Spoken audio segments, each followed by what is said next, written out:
Juminten, dia adalah anak yang mendapatkan perilaku tidak baik dari lingkungan sosialnya. Tidak hanya itu, dia juga mendapat perilaku tidak baik dari keluarganya sendiri, sehingga membuat dia menderita.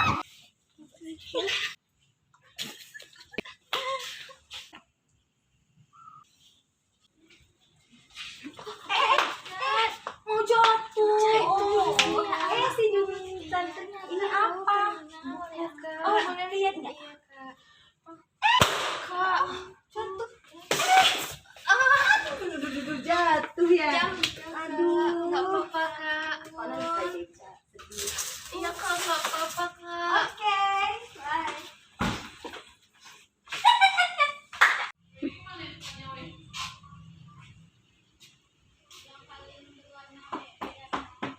Assalamualaikum. Udah masuk. Juminten sini. Iya ayah. Jam berapa ini, ha? Kapan pulang kamu? Kamu anak gadis pulang malam-malam segini? Mau diculik? Enggak ayah. Gimana hasil ujian tadi? Tengok.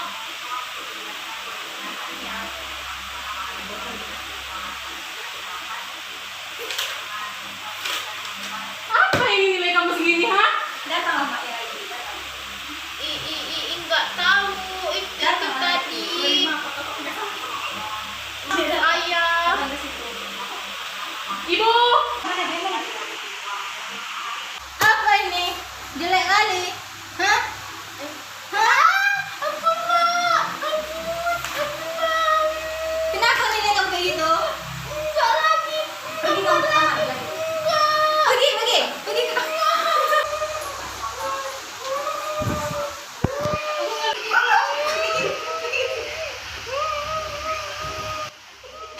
Satu bulan kemudian. Hai, kamu kenal aku enggak? Aku Juminten. Kamu siapa? Apa? Ah, jangan pukul aku. Enggak, aku nggak buat lagi. Oh, nanti buat nilai bagus.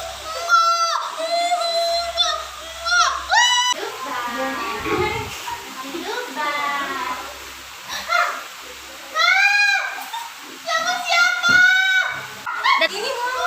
Enggak.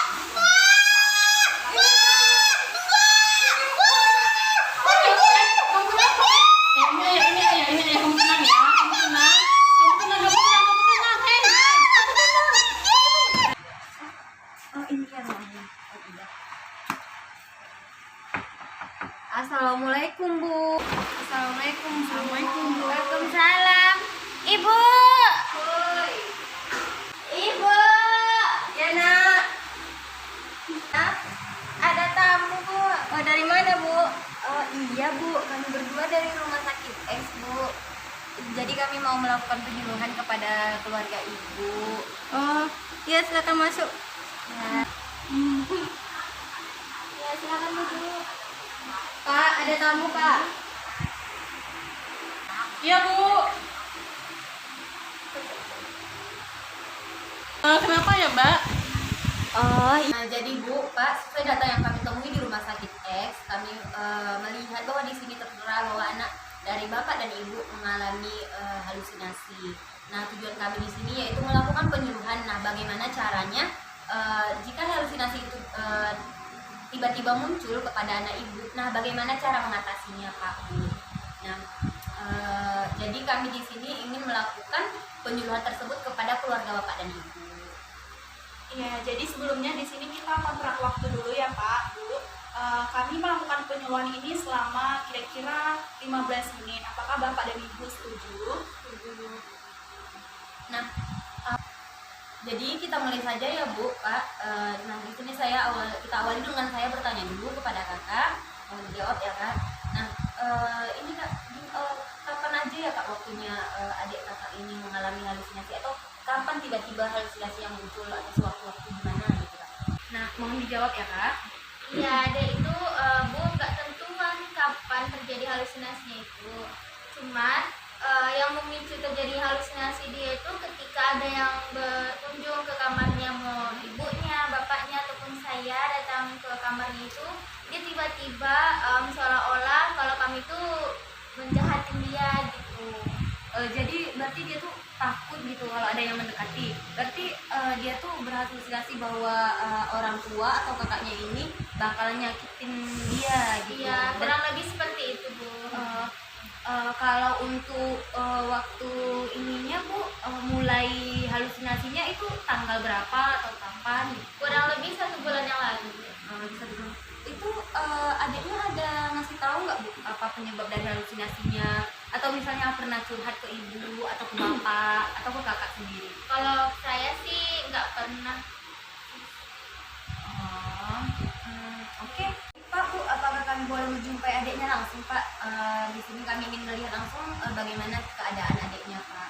Iya, supaya kami juga bisa nanti bagaimana cara penanganannya pada pasien yang halusinasi. Ya, Bu. Mari. Kamu namanya siapa? Oh, Ini Mbak, anak saya keadaannya kayak gini sekarang. Iya. kalian siapa? Saya perawat Olesima. Pergi! Pergi!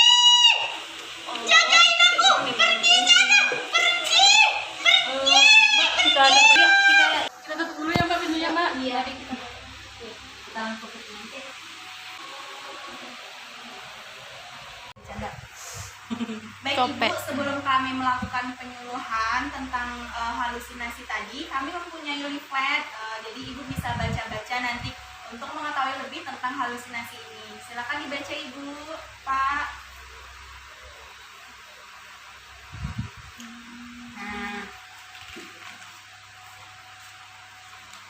Nah, baik Ibu, di sini saya akan menjelaskan dulu. Nah, sebelumnya sebelum Bapak Ibu sudah tahu belum apa itu halusinasi? Belum. Nah, baik Bapak Ibu, di sini kami akan menjelaskan tentang apa itu halusinasi, jenisnya, penyebab dari halusinasi, tanda gejala dari halusinasi. Nah, kemudian nanti bagaimana cara mengontrol halusinasi itu jika tiba-tiba muncul, dan yang selanjutnya yaitu bagaimana cara merawat pasien halusinasi. Nah, untuk yang pertama yaitu kita penting nih, kita harus tahu dulu apa itu halusinasi.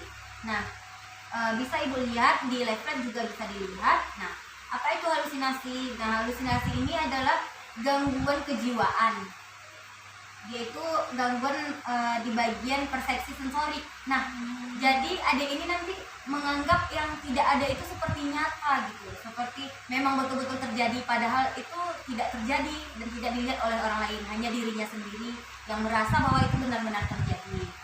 Nah, selanjutnya yaitu apa itu macam-macam halusinasi. Nah, macam-macam halusinasi di sini itu ada halusinasi pendengaran, Pak, halusinasi penglihatan, Bu, kemudian penciuman atau pengecapan, kemudian halusinasi perabaan. Nah, tadi kan ada halusinasi pendengaran, penglihatan, penciuman, dan perabaan. Yang pertama kita bahas satu-satu ya Pak, Bu. Yang pertama ada halusinasi pendengaran. Jadi pasien itu mendengar sesuatu yang tidak nyata, tapi dia menganggap itu nyata. Seperti ia berteriak-teriak seperti tadi itu Bu yang sudah kita kunjungi. Kan ia berteriak-teriak seperti ada yang memukul dia, padahal tidak ada yang memukul dia, seperti itu. Nah, yang kedua ada halusinasi penglihatan. Jadi dia melihat yang tidak nyata, tapi bagi dia itu nyata seperti itu. Entah hantu atau objek yang lain. Nah, dari macam-macam halusinasi tadi, ada yang ketiga yaitu halusinasi penciuman. Nah, yang keempat yaitu halusinasi perabaan. Jadi dia merasakan sentuhan seolah-olah dipukul tadi, padahal dia tidak ada merasakan, padahal secara nyata dia tidak merasakan tersebut. Nah, yang selanjutnya ada penyebab dari halusinasi itu, Bapak Ibu. Yang pertama itu faktor penyebabnya itu ada dua. Yang pertama faktor predisposisi dan faktor presipitasi. Yang pertama faktor predisposisi. Nah, itu tuh bisa terjadi karena biologis atau dia memang terjadi secara lahir itu ada gangguan pada sensorinya gitu. Nah, selanjutnya ada secara fisiologis, mungkin dia ada kecelakaan dulu waktu kecilnya Bapak Ibu, ada faktor sosialisasi, mungkin dia pas pasien ini merasa kayak dikucilkan oleh teman-temannya, dia dijauhkan, dia selalu dibully dan tertekan secara emosional, seperti itu Bapak Ibu. Nah, yang ketiga ada faktor presipitasi. Nah, itu tuh muncul akibat dia putus asa, dia menyalahkan dirinya sendiri, dia merasa tidak berguna di lingkungannya, dia merasa seperti tidak diterima di lingkungannya, seperti itu Bapak Ibu. Nah, dari penjelasan pengertian dan macam-macam dari halusinasi tadi, apakah adik, bapak dan ibu mengerti? Nah, baiklah, selanjutnya akan dilanjutkan oleh Resi. Nah, Bapak dan Ibu, ini pada pasien halusinasi ini memiliki tanda dan gejala tertentu yang dapat kita lihat secara fisik. Nah, apa sih dia? Yang pertama, Ibu, tanda dan gejala pertamanya itu adalah senyum dan bicara sendiri. Nah, pasien ini akan senyum-senyum sendiri, padahal tidak ada yang lucu.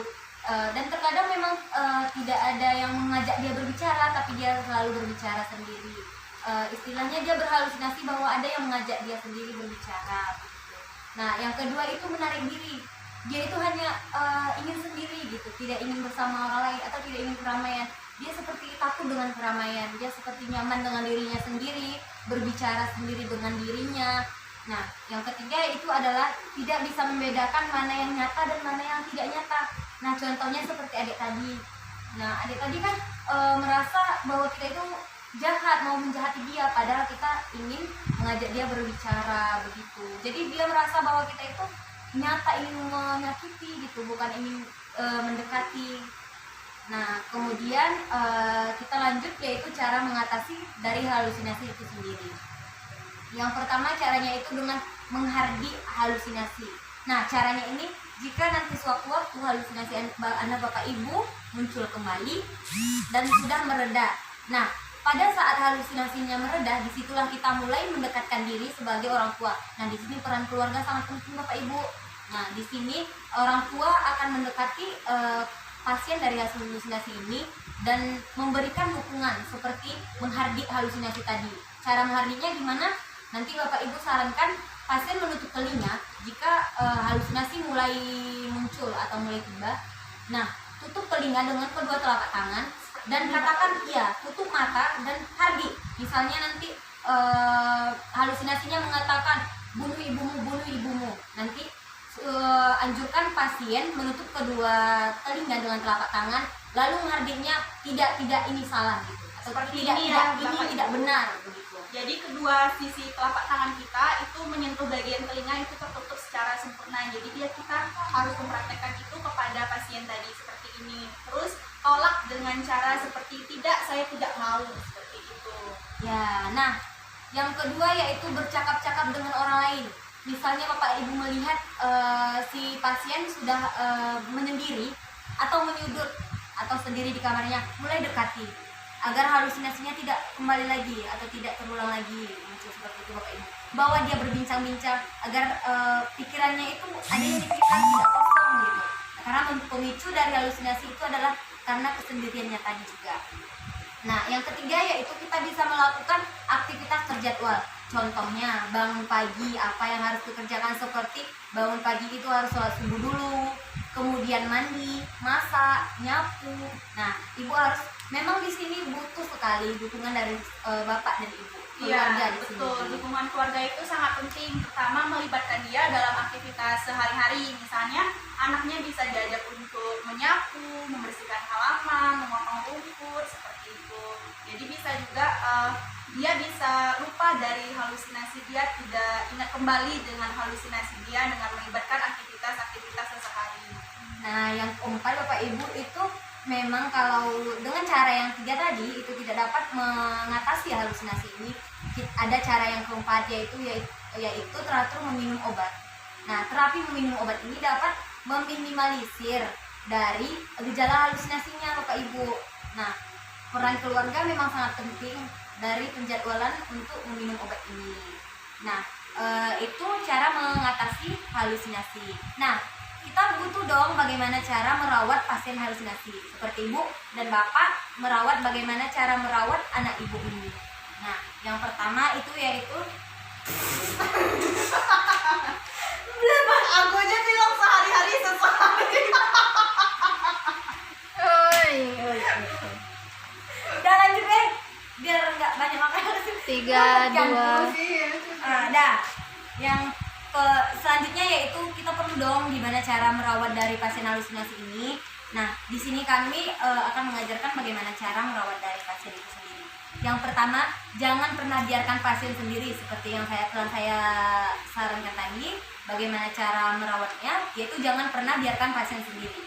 Nah, seperti kakak boleh tuh ngajak adiknya ngomong. Kalau adiknya udah dia menyudut itu, kakak boleh ngomong, ngajak berbincang gitu. Iya. Biar dia nggak sendiri, biar dia merasa ada teman gitu. Ajak mendengarkan musik Ya. gitu atau bermain seperti itu kakak. Kemudian yang kedua itu selalu anjurkan pasien terlibat dalam kerjaan rumah seperti yang saya jelaskan tadi. Membuat jadwal itu yaitu kerjaan rumah, melibatkan dia biar ada kesibukan pasiennya. Yang ketiga yaitu membantu dan memenuhi obat. Bapak dan ibu membantu dia, memberi dukungan kepada pasien tersebut, memberi perhatian lebih lagi karena pasien adalah pasien halusinasi, dan obatnya harus memang betul-betul teratur dan terjadwal. Perlu dikonsultasikan lagi dengan dokter kalau memang cara yang tadi tidak manjur kepada anak bapak dan ibu atau tidak mengalami perubahan secara sensoriknya dan motoriknya. Nah, kemudian yang keempat yaitu jika pasien terlihat menyendiri, segera ajak bicara. Sama saja ya, berarti kita memang butuh dukungan dari keluarga di sini untuk menghilangkan halusinasi atau memulihkan pasien kepada sikapnya yang normal seperti semula. Baik, mungkin itu saja yang cara merawat halusinasi dan pengertian halusinasi. Baiklah, dari penjelasan tentang halusinasi dari kami berdua, apakah Bapak dan Ibu sudah cukup jelas atau ada yang ingin ditanyakan? Sudah cukup jelas. Baik, sudah cukup jelas. Jadi mungkin sekian yang dapat kami sampaikan dalam penyuluhan tentang pasien dengan halusinasi ini, Bu. Semoga apa yang kami sampaikan dapat bermanfaat dan dapat dipraktekkan dalam membantu untuk memulihkan keadaan anak dari Bapak dan Ibu. Nah, juga di sini kami ada leaflet yang bisa Ibu simpan. Nah, di sini juga ada beberapa informasi penting terkait anak Ibu sendiri. Jadi nanti bisa dilihat-lihat juga informasi dari leaflet ini. Baik Bu, kalau kami ada salah dan kurang kami mohon maaf Bu. Mungkin cukup sekian pertemuan kita pada hari ini. Kami pamit dan wassalamualaikum warahmatullahi wabarakatuh. Terima kasih.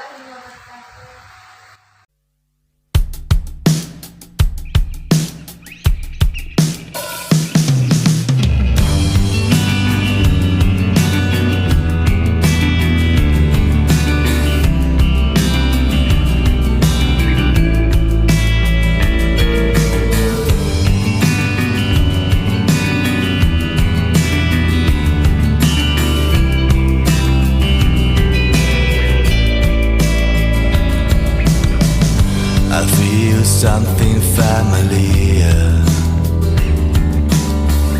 I can't remember where we met before. Another me is flying around. Told me that it's code free. I wanna touch everything.